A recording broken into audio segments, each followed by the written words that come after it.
தமிழரசி ஐய தமிழில் ஒரு துளி. குழந்தைகளா, இன்னைக்கு நான் ஒரு மந்திர கதை ஒண்ணு உங்களுக்கு சொல்ல போறேன்.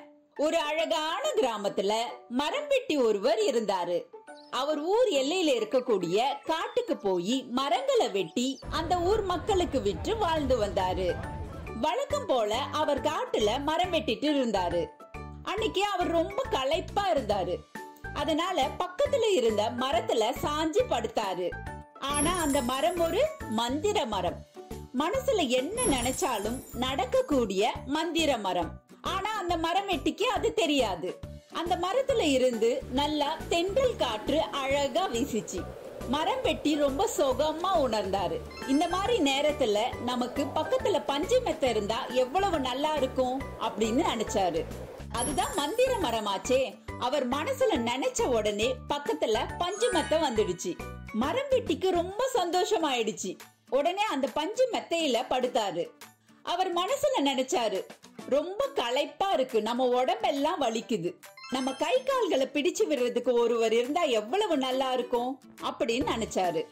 அதுதான் மந்திர மரமாச்சே. அவர் மனசுல நினைச்ச மாதிரியே அவர் கை கால்களை அமுக்கி விட ஒருவர் வந்தாரு.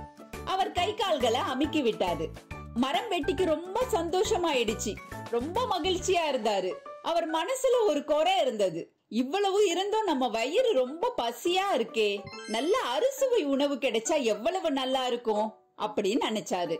அதுதான் மந்திர மரமாச்சே. உடனே என்னாச்சு, தங்க தட்டுல அவருக்கு அறுசுவை உணவு கிடைச்சது. வயிறார சாப்பிட்டாரு. மரம் வெட்டி ரொம்ப சந்தோஷமா இருந்தாரு. உண்ட மயக்கும் தொண்டனுக்கும் உண்டு அப்படிங்கிற பழமொழிக்கு ஏற்ப அவருக்கு என்ன ஆச்சு, நல்லா தூக்கம் வந்துச்சு. அப்படியே மெத்தையில படுத்தாரு.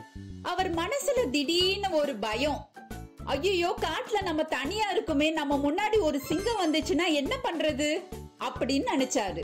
ஐயோ, அதுதான் மந்திர மரமாச்சே, என்ன பண்ணும்? அதேதான். பக்கத்துல என்ன ஆச்சு, ஒரு சிங்கம் வந்துடுச்சு. இத பார்த்த மரம் வெட்டி பயந்து குடுகுடுன்னு அங்க இருந்து ஓட ஆரம்பிச்சாரு. குழந்தைகளா, இந்த கதையின் மூலமா நீங்க தெரிந்து கொண்ட முக்கியமான பாடம் என்ன?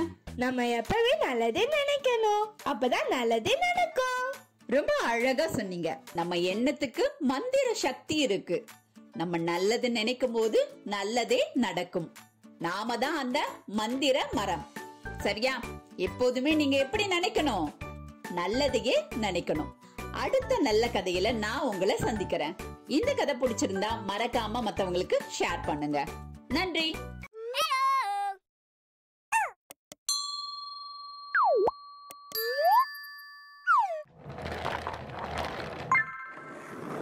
வணக்கம் ஃப்ரெண்ட்ஸ். நம்ம குழந்தைகளுக்கு தேவையான board books, flash card, picture book, rhymes book, colouring book, origami book, activity book, text book, writing book எல்லாமே தமிழரசி.org வெப்சைட்ல இருக்கு. நீங்க லாகின் பண்ணுங்க, ரிஜிஸ்டர் பண்ணுங்க. உங்க குழந்தைகளுக்கு தேவையான புத்தகத்தை வீட்ல இருந்தபடியே ஆர்டர் பண்ணுங்க.